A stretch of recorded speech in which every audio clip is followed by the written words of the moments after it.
ईरानी generals के खिलाफ इस ऑपरेशन को समझिए, जहां मोसाद जिस तरीके से सीक्रेटली ऑपरेशंस को अंजाम देता है। इसके एक और ऑपरेशन के बारे में ये एक और बड़ी खबर है, ऑपरेशन हेलो को लेकर। ईरानी जनरल्स के खिलाफ ऑपरेशन, ईरानी जनरल्स को फोन कॉल किए, खमेनी से बगावत वरना मारे जाओगे, हिट लिस्ट में नाम, 12 घंटे में भाग जाओ।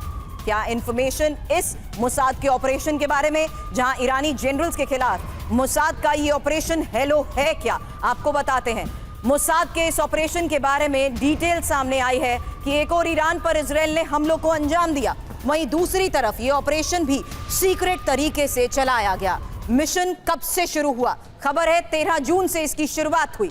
मिशन में क्या हुआ? मोसाद एजेंट्स ने प्लान बनाया, ईरानी जनरल्स को फोन कॉल किए, खमेनी से बगावत करने को कहा। एजेंट्स ने कॉल पर क्या कहा? आपका नाम हिट लिस्ट में मौजूद, हम गर्दन की नस से ज्यादा करीब, खमेनी को छोड़कर भाग जाओ, खमेनी के खिलाफ वीडियो बनाओ, परिवार के साथ भागने के लिए 12 घंटे। बड़ी बात यही है कि समझौता करने वाले जनरल जिंदा, समझौता नहीं करने वाले मारे गए हैं। यही इस पूरे ऑपरेशन को लेकर बड़ी खबर सामने आई है। और अनुज माथुर सर, उस वक्त मैंने आपको इसीलिए रोका था क्योंकि जिस तरीके से इस ऑपरेशन को अंजाम दिया गया है, नेतन्याहू ने शुरू में आते ही लोगों से चेंज ऑफ रिजीम को देखते हुए एक अपील भी की थी।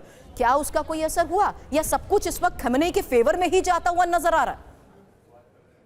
सुरभि, देखिए, मैं आपको एक बात बताता हूं कि जो खमने के फेवर में जाता हुआ नजर नहीं आ रहा। देखिए, इजराइल ने काफी अपने अपने उनको ऑब्जेक्टिव्स को हासिल किया है पार्शियली। अब मैं एक बात बताता हूं, हम न्यूक्लियर के जहां तक बात कर रहे हैं, आप अगर मान लीजिए आपने अपना यूरेनियम बचा भी लिया है, पहली बात तो ये देखना है कि अभी जो बाद में इसके असेसमेंट और इसकी खबरें निकल करके फाइनली आएंगी तो देखना पड़ेगा कि वो यूरेनियम गया कहां। लेकिन मान लीजिए आपने यूरेनियम बचा भी लिया है, अब देखिए कितना उनका इंफ्रास्ट्रक्चरल लॉसेस हो गए हैं। उनके हैवी वाटर न्यूक्लियर रिएक्टर्स को 2-3 जगह पर बिल्कुल खत्म कर दिया गया है।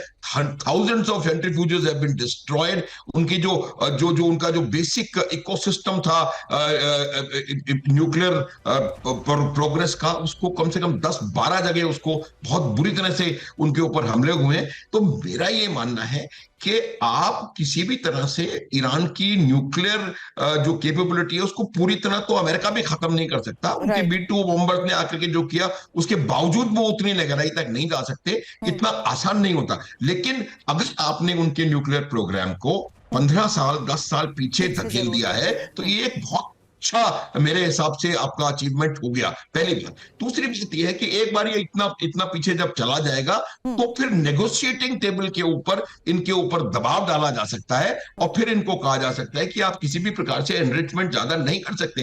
देखिए, जो पीसफुल पर्पसेस के लिए हम इस बारे में कई दफा बात कर चुके हैं, 3-4% आपको एनरिचमेंट चाहिए, और ज्यादा से ज्यादा कुछ बायोलॉजिकल और कुछ मेडिकल एप्लीकेशंस हैं जहां 20% से ज्यादा एनरिचमेंट यूरेनियम का सिर्फ और सिर्फ वेपनाइजेशन के लिए चाहिए होता है। हालांकि उसके लिए बहुत ज्यादा बहुत 90% चाहिए। यही मानते हैं कि पूरी तरीके से न्यूक्लियर क्षमता खत्म नहीं की, लेकिन उससे 10 से 15 साल पीछे जरूर कर दिया है।